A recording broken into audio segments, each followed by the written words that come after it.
सलामकुम जी। मैं जोहरा बीबी हूँ। मेरे को 2 बच्चे हैं, बेवा सुहानी है। मेरे को खर्चा पानी कोई नहीं बच्चों का।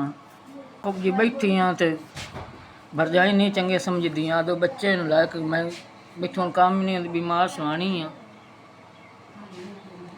हाँ भी नहीं, मैथों नहीं कुछ होंदा।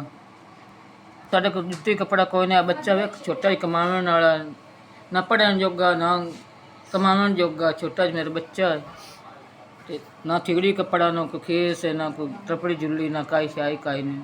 गरीब बंदे हैं। बच्चे छोटे छोटे भरजाई नहीं चंगे समझी बिराम कड्डे होया, सब रंग कड्डे होया हा। ते हुण मैं तो मजबूर हाँ जी। को साडा ही सोचो च खैर सा लग रही। बीमार होए ना दवाई ना कुछ, ना कोई खंड पत्ती ना कुछ। कमा नहीं सकते तो मैं इत्थों दा कुछ नहीं, काई शाई नहीं घर दी, ना दाना ना आटा। हुण मैं बच्चों ला किते जावां? तुहाडे गुरजोई मेरी है। तुहाडे 4000 मैनूं मिल गए, बड़ी बड़ी मेहरबानी। अल्लाह याती करने, अल्लाह गणा दिने, अल्लाह बच्चों दे याती करने। मेहरबानी तुहाडी बड़ा बहुत बहुत शुक्रिया करने। तो अल्लाह गणा दिने, गरीबां नूं सुणदे ने।